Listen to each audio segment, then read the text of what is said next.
vocês os nossos convidados de hoje, que são juristas especialistas nesse tema, que vão abordar da melhor forma para adicionar todas as dúvidas de vocês. Então, eu quero começar apresentando o Dr. Miguel, seja bem-vindo. Boa noite, é um prazer estar aqui novamente no Jurispod. Apresentar a doutora Valesca, seja bem-vinda. Boa noite a todos, é um prazer estar mais uma vez aqui nesse podcast tão importante para os futuros juristas. Isso aí. Seja bem-vindo, doutor Guilherme, é um prazer. Boa noite a todos e a todas, como telespectadores, para essa segunda edição do Jurispod. Isso aí.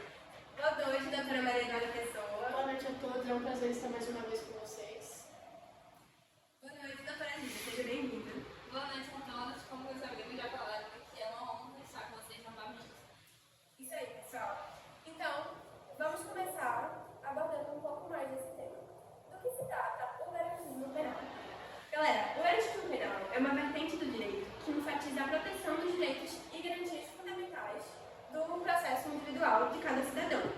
Ou seja, visa evitar abusos por parte do Estado. Assegura que o sistema jurídico respeite estritamente os limites constitucionais e os direitos humanos, mesmo em crimes graves. Eu sei que muitas vezes, de acordo com o senso comum, nós estamos acostumados a ouvir pessoas falando algo como bandido bom ou bandido morto. Ou já, quantas vezes nós já não vimos policiais agredindo acusados, suspeitos, de forma que não cabe de acordo com a lei. Então é muito importante que a gente traga esses debates aqui para realmente difundir que existem valores que estão e vertentes que estão dentro da Constituição, como o garantismo penal, que garante o devido processo penal da forma correta.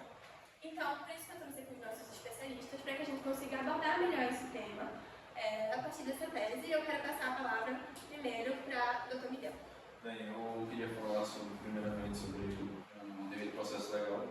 O devido processo legal, ele trata-se de um assunto muito antigo, desde do ano de 1225, na Inglaterra, na época dos anglo-saxões. E foi passando o tempo, com várias modificações, até conhecidas como hoje, na Constituição de 1988. Ela é uma garantia fundamental na Constituição, no artigo 5, inciso 54, que todos nós devemos ter o direito de defender sem termos a liberdade e os bens privados por ilegalidade e com um juiz imparcial para julgar corretamente. Isso aí. Bom, então agora eu vou passar a palavra para a doutora Maria Eduarda Pessoa, que vai falar um pouco sobre a presunção da inocência, que é uma base fundamental para o garantismo penal. Bom, gente, a presunção de inocência nada mais é do que uma pedra angular do sistema jurídico que protege e garante os direitos individuais durante um processo do réu. Nesse caso, então, a presunção de inocência ela serve para garantir que o sistema jurídico funcione de forma que garanta que a culpabilidade daquela pessoa seja feita de forma justa. Então, que o julgamento seja de forma justa e que o processo se dê com todas as medidas cabíveis. Isso aí. Ou seja, basicamente, uma pessoa só vai ser de fato considerada culpada ao final do processo. O juiz ele jamais pode ter, por exemplo, uma visão que não seja imparcial. Ele não pode tratar o réu como culpado desde o início. Ele deve se levar em consideração a presunção da inocência. Então, com base nisso, eu quero passar a palavra para a doutora Lívia. Boa noite novamente, eu vou falar um pouquinho sobre o princípio da proporcionalidade. A exigência da proporcionalidade durante todo o processo legal, enfim, se dá basicamente em seguir um equilíbrio entre o crime cometido e a pena que vai ser dada a ele. A proporcionalidade, sabendo disso também, ela deve estar presente tanto no lado abstrato, que seria na criação das leis e na aplicação delas, quanto também no caso concreto, que seria na criação dessas normas, certo?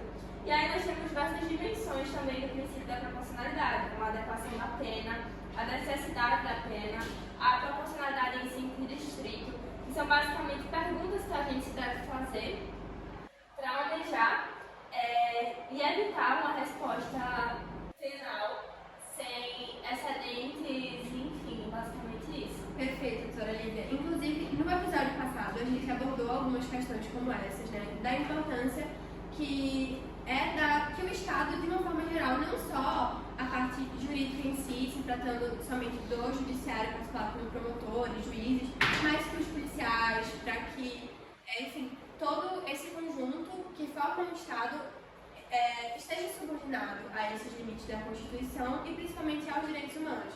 A gente jamais vai conseguir acabar com a criminalidade fornecendo ainda mais criminalidade e sem levar em consideração os direitos individuais de cada um. Então, agora eu quero passar a palavra para o Dr. Guilherme. Boa noite a todos presentes. Eu vou abordar um pouco sobre legalidade. Legalidade é um princípio fundamental do Estado do Direito para que as autoridades públicas atuem dentro dos limites estabelecidos pela lei. A legalidade ela pode ser considerada sujeita a sanções legais. E é importante que todos os cidadãos institucionais respeitem a legalidade para garantir a ordem e justiça na sociedade. Além disso, as leis elas devem ser claras e precisas para garantir que todos os cidadãos entendam o que é considerado ilegal e quais são as punições para esses atos correspondentes. Isso aí, perfeito. Então, vou passar a palavra para a doutora Valesca. Então, eu vou falar um pouco sobre a limitação do poder punitivo do Estado, né? O Estado, ele deve, claro, exercer o seu poder de punir, porém, de forma limitada e controlada, respeitando os direitos individuais de cada pessoa e também evitando abusos. Isso aí. Bom, galera, esse conceito ele foi criado pelo italiano Luigi Ferraroni, onde ele traz toda essa pauta que foi embasada aqui no tema de hoje.